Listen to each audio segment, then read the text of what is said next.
min haydara mo da hen fof ko an waɗi.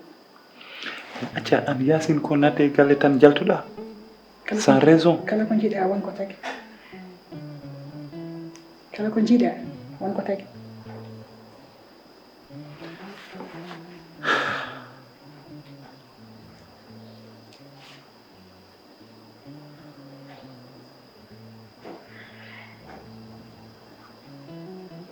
Est-ce que andi muro wawno wadde ko boni?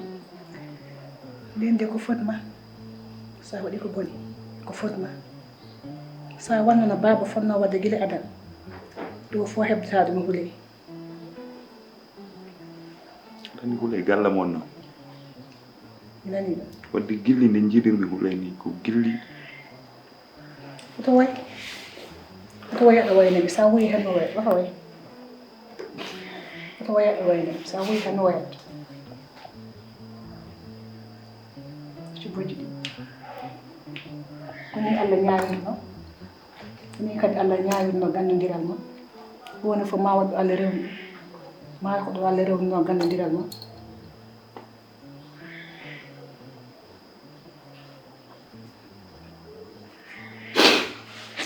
Ciboji maɗi.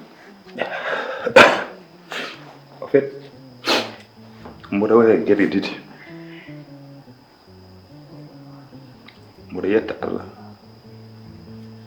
kono mboɗo waya par ce que mi wona gorko mo ganduɗa doga responsabilité ji mum. Hay so taw ko baali jogimi, hay so taw ko metteli responsabilité mo meeɗa dogde ɗum. Donc tekende mboɗo jogui ɓinguel mo ganduɗa yeehi ha tolnimo ni henna taw mi cinani wona ko weeli. Mboɗo yetta Allah sabu Allah fodani kam mo hawa arte e juuɗam. Mboɗo yetta Allah sabu mi wonde makko ɗo henna ala ko boni ko miijume e makko. Mboɗo yetta Allah sabu gilli no dañmi e makko ɗi wona gilli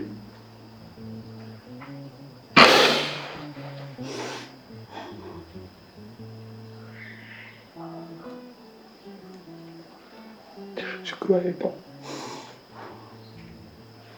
Amadou waynam sa wuyi hen no wayat. Min ɓuri musde min jibindo o. Mi yaari bammo min ɓuri musde. Acca yiide mi.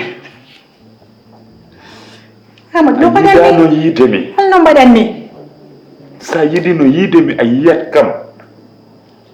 Pourquoi gueddada kam? Pourquoi aɗa doga mi? Holko mbanmi ko boni so wona resde Yasine ala goɗɗum ko mbani. Yasine ko Allah waɗi hakkude amen wona min. Donc somi resi Yasine ñagoɗa kam dande saɗa yalta au moins mbiya kam mboɗo jogui ɓinguel ma. C'est le minimum de reconnaissance. Mi meeɗa waddemo ko boni, mi meeɗa fiide, mi meeɗa jattademo. Donc somi dañi ko wayni min e ma haɗama yaade haaju ma ou bien haɗama wadde hay nokku mi wiya kam mboɗo jogui ɓinguel ma. Ƴeewa no mbaɗanmi est ce que momi dog responsabilité mo. Aɗa andi ko boni mo awɗon hewde hen. Amadou a resi Yasine tan mbaɗano ma meeɗa ham andude e aduna ndi. Neɗɗo noon so findi resi debbo fondat rewɓe mum kono ana fondani a suudi Yasine ha dow. Oɗon jawtude jippinɗa kam ha less. Yaay a yetti si ko joni jaltata e suude kawya kasma nan ɗon yaay kawya nanayi ɗum yaay Yi kam ma yam. kawya ɗum ɓayta Fulay ko min woni bamma.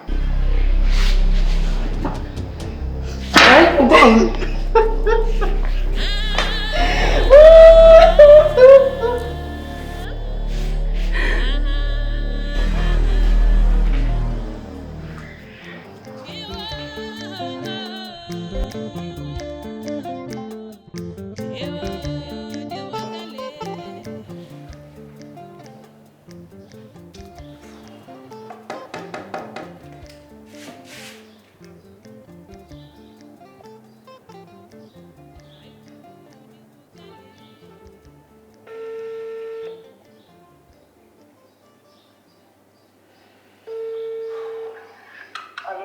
Yasine.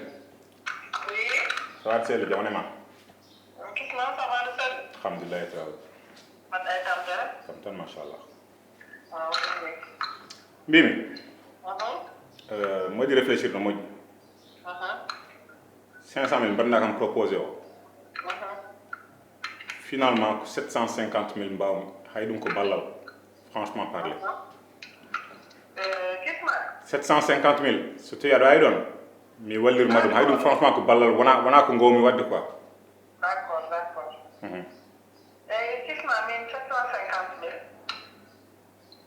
so tawi aɗa waɗanene ko jinmi ko min aɗa mi wima kala ko jarina jarani ɗum alana kam hay probléme goto sabu min jongalla mo ɓuri min 750 000 mbeɗa faami donc man waɗani ɗum joni virement inchallah ça marche joni man waɗani ɗum virement sa waɗi virement mami nelde facture eyi notaka facture inchallah mais mi fawanma hen gueɗel Yacine so tawi mi hollima toon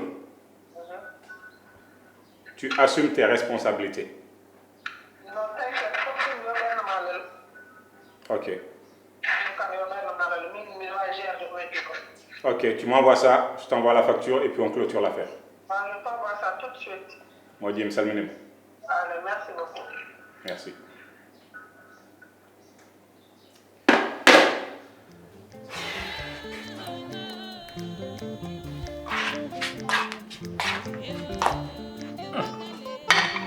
mbar wulani kam woni chéri men ami hanni mami tawi mi suusa attaya gulɗo min yiide kilo on waɗa attaya gulɗo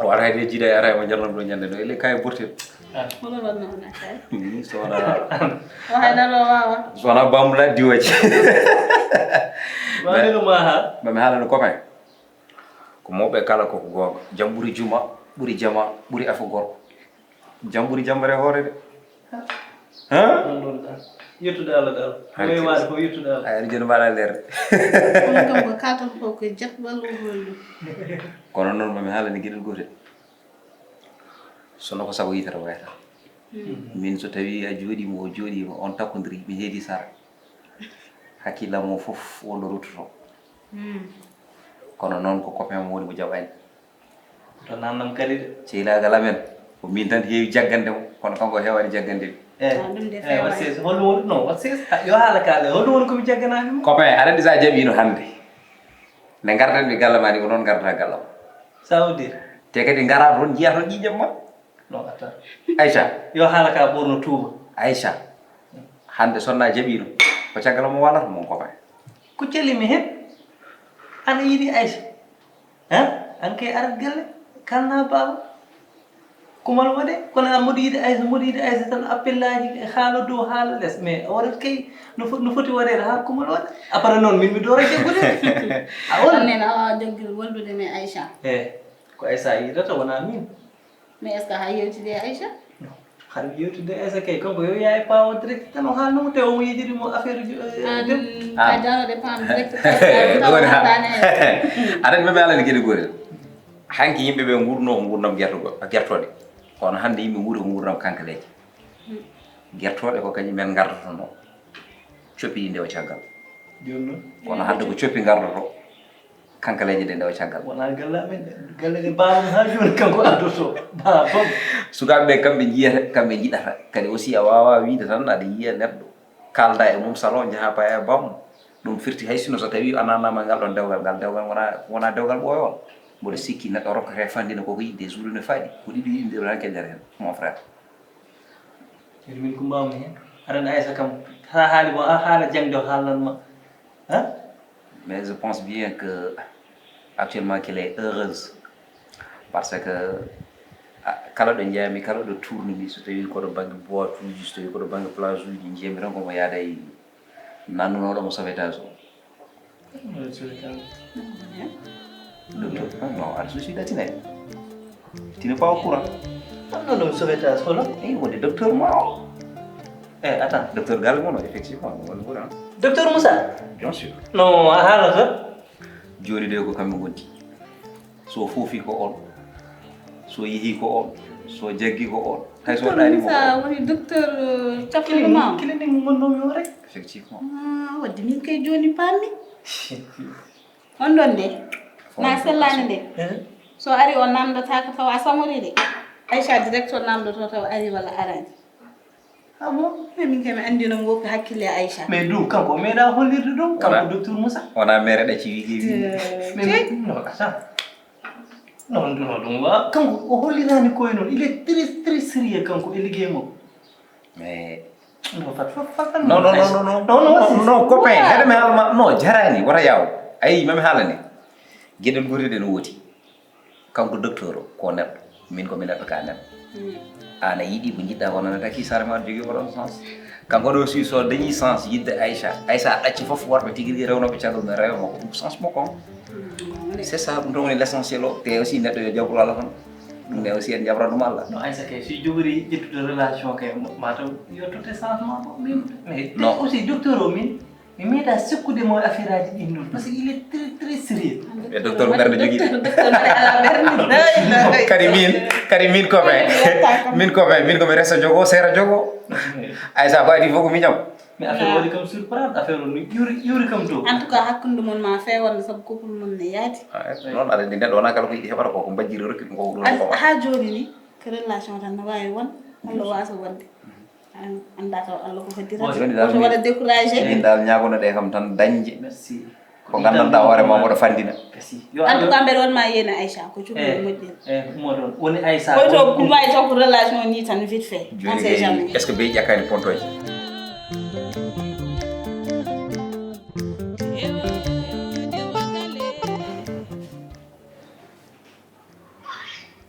Allô, oui. Oui, salam alaikum. Alaikum salam. Thiam Alassane Sy, c'est ça? Ça va, alhamdulillah. Ko Thiam Alassane Sy gay, mi juumani gay. Hebtinani? Ça va selli? Moɗum mbeɗa selli mbiɗa me jam. Et toi aussi? Jam tan machallah. Alhamdulillah. An noddino min ngol lawol concernant un dossier. Si. Donc comme mon dossier mo gonnomi dow muɗum mi winomi accam waɗi clôturé, je viens juste de le clôturer. Ok, d'accord. So tawi ne henanima samedi mi tottuma rendez-vous jinniren. Ok, samedi. Samedi inchallah. Kisma kala ko jawniɗana. Mi mbeɗa sohli ko ɓuri ɗum yawde. Mi waɗi noon promettre wonde mami nodde. Mbeɗa heppi no fewi. T'inquiète pas. Ok, a jarama. Samedi so Allah jaɓi mami neldo SMS mi haalama to garta to potere. D'accord, ala problème. Mbatta guille téléphone ma s'il te plaît. Ok, y a pas de souci. Mi salminima si sawante. Moƴƴere Allah e ma jajefoti. Merci beaucoup. Ok, ciao, merci. Voilà.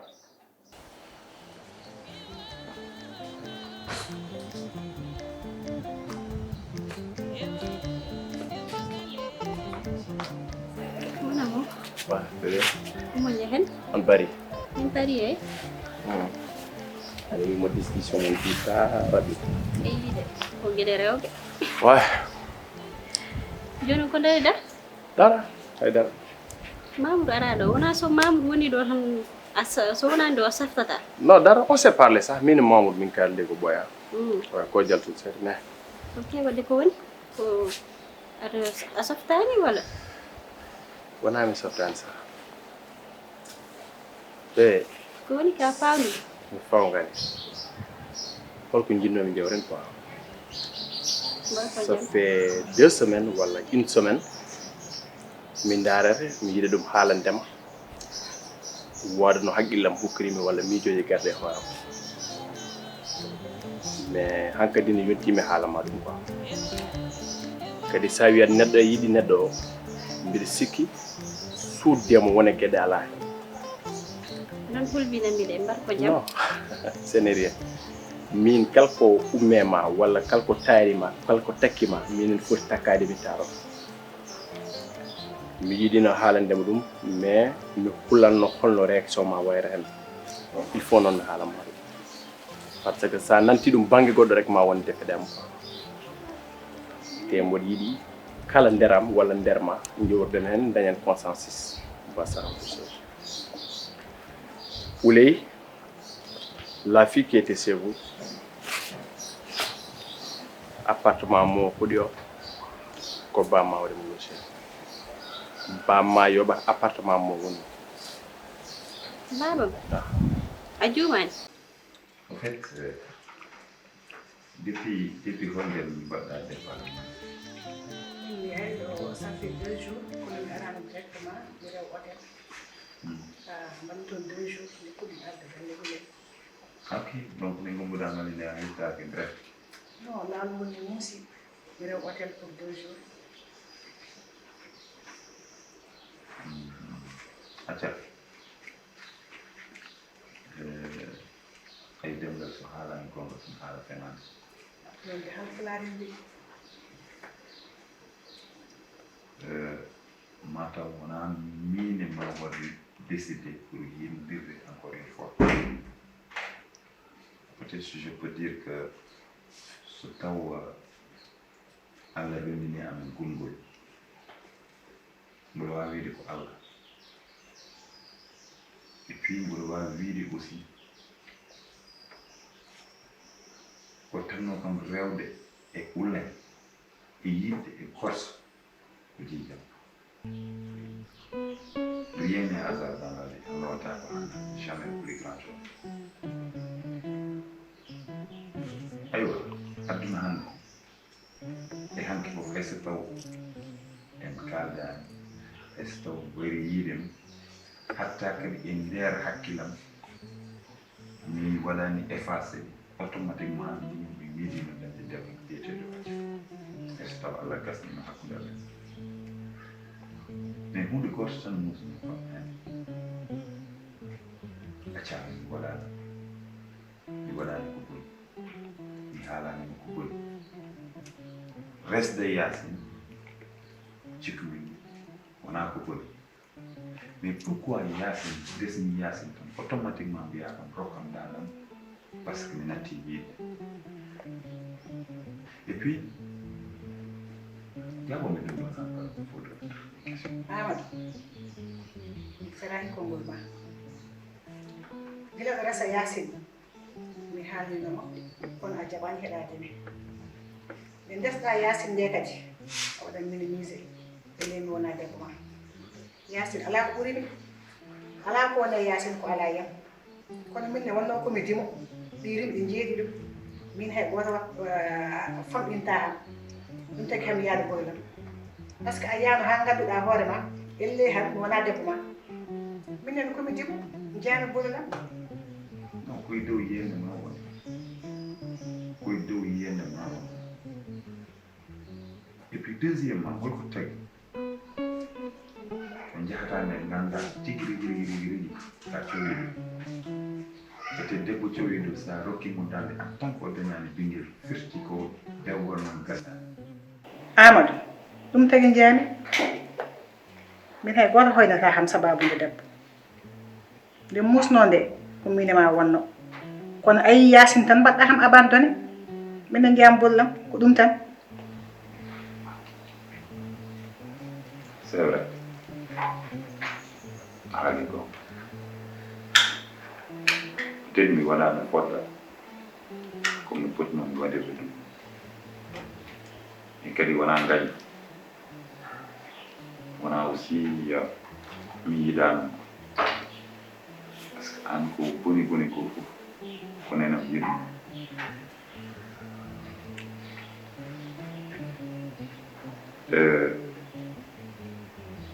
certes mi waɗi erreur mais debbo kadi yawata ñagade dande puis no ñagalga kam dande nde j'étais vraiment mboɗo tikkuno ha no hannirta ni raison pour laquelle minen min jaki mi jumani kadi so wonti tan an a yeehi ha nani ɗum banggue goɗɗo min mi haalnanima te Ouleye wona majjere ma an humpanima min Mamour ala no haalnanimi haala Ouleye te an kadi ala ko humpuma hen Mamour nak ari haalni ham kaɗon haala te ganduɗa janggo e jaam min kadi holko mbaji momi dow majjum janggo e jaam so firino ummimo ɗon te minen min goni ñuppoɓe koɗon cumo min mbaɗani intervenir guirnen walla ene wawi bonde juuɗa men donc nak min noon mi wiyani y a quelque chose entre eux hakkude bamma e makko mi anda ko woni ɗon mais moom c'est sûr et certain que appartement mo wodi logé o ko bamma yoɓata ɗum tewma ɗon commune ɗum kay ala ko boni hen babam no wawi ɗum yobde tan par ce que amo yiiɗi yobandemo mais min sikkani tawa babam kamɓe ɗiɗo aɓe cekkodiri hunde je ne pense pas on wawi ɗum wadde ni rek pour œuvre de charité. Moi aussi j'en doute pas quoi mais rek ko mbasa nanoy ɗum banggue goɗo ba sa nani ɗum banggue goɗo wona ko defete am déjà tan aɗano haala. Non j'en doute pas parce que vie o moom mi yii ɗum sérénité ɗum jiime makko quoi franchement mais mi waɗani douté et aussi bon neɗɗo watta douté e sum arki voilà dara ɗo mi haalanma babam moom am wawi haalanede hunde foof ha hedde o amo rewa e sukaɓe rewɓe tokosɓe ɗum moom franchement il est assez responsable pour ne pas le faire donc tawi ko ɗum tan t'inquiète pas ça que je mi crois sikkani ko miijiɗa ko ko ɗum gooti non mi miija hen ɗum ko noon ɗum sa takno dariɗa ɗo waɗa crispé yeeso mago alandi sa nani ɗum banggue goɗo so min mi iɗima tindemo ɗum noon mi haalnanima ma wonno yaari mon amour. oui c'est vrai aussi je comprends mbiɗa andi ka poɗɗo ɗum haalanta ɗum tahma haalandema je te remercie jiɗɗa nawdemi joni an jahen ni resto en ƴetten air seeɗa way alan janggo on commence le travail quoi faut mi wawa sa woɗɗude ma woddude ñaagi mama dande an narki ham dande a holliri ko a natti yidde min mehi bollam ay masala ha gota waɗani an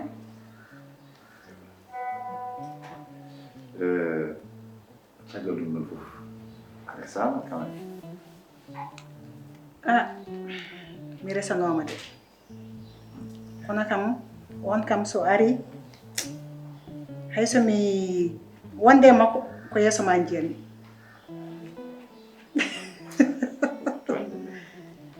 a faami non ko Allah waɗi après goppumi on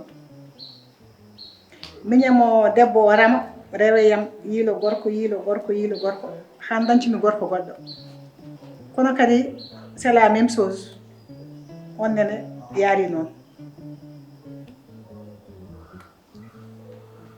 gila nden ha joni ha dañtani ko gila nden ha joni mi dañcani gorko nde ko baara honoma ayi ma haɗum Allah hoddiri kadi hakkillam meeɗa serde ma mata kono mbaɗirɗa ni tan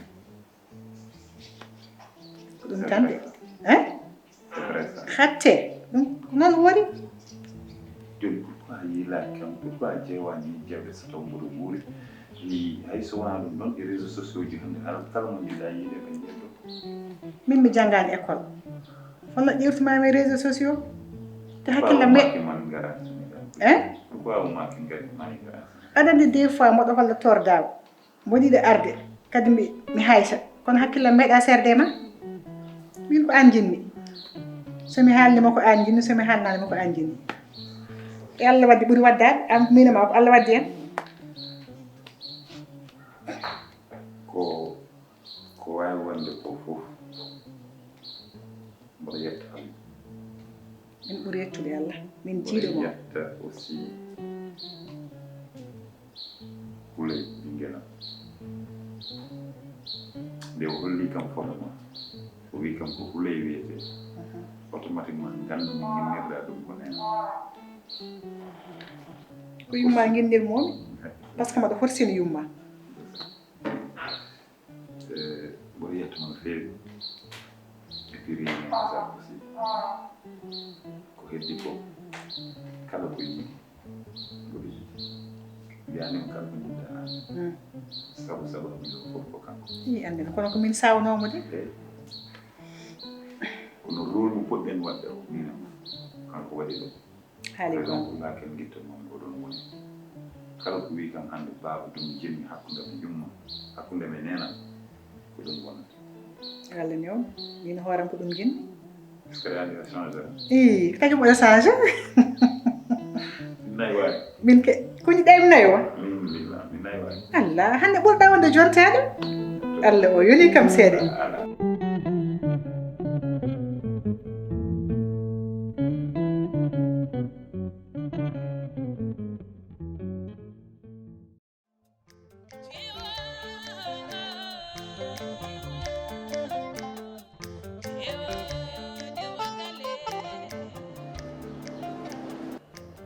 Yacine gallo ko ɗo woni gallo ngal won tamal galle mawga ngal won tamal gal tokosal ngal ɗo tamal gal tokosal ngal oro werndu oro ko oro makko eyi ɗum ɗo kam yoni seeɗantagal ɗo kay hankanti ko wiyete ko ɓuuri holliri min kam ko ɗo mbawmi hadde ko merci an an kay hollima a fawi hen yitere ma donc tu assumes tes responsabilités kay t'inquiète eyi min haajam ala e naade nder gal to voilà ponɗen waddude ko ko ɗum woni ko kollumami mbeɗa sikki mission waɗi accomplir a jarama ok a moƴƴi merci min noon yahan hoore moƴƴi jara hen haqqille anani yaaro haqqille an kay jarama ça marche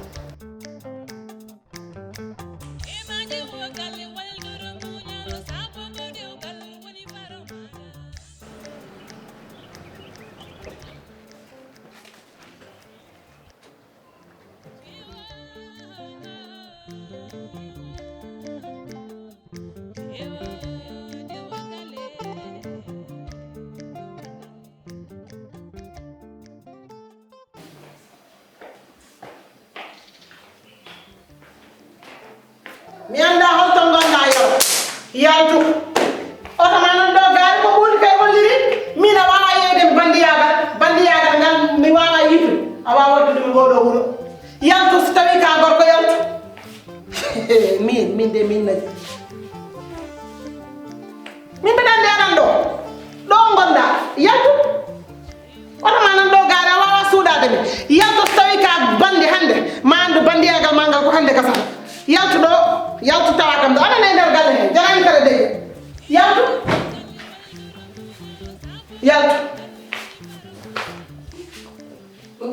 he mboɗo mooli Allah yoro ko an kalda ɓe mbimami ko ya yaltu koye nder galle hen goɗɗa kalami ko nana he mboɗo mooli Allah mi wona koko ma hande mi wona to jettotomi o ƴewata baba yara eyyi kanko ƴewmi ɗum kanko e wandi ɗum to jooɗi tan tede so pisine to jooɗi mbiɗama ɗum baba yara noon to jooɗi eyyi moƴƴi mo yetto so yettima mo deeƴa e faɗma aɗa fotimi haalande mi anda ko hulle mbiyeteɗa mi anda fof no mbiyeteɗa aɗa wujji mi joni ko certa e manene Gogo Yacine ar ñodda ha fa ko jottomi ko yeru cohlumi min ko kalta komi haalande ɗum Gogo Yacine babam nani nenam nani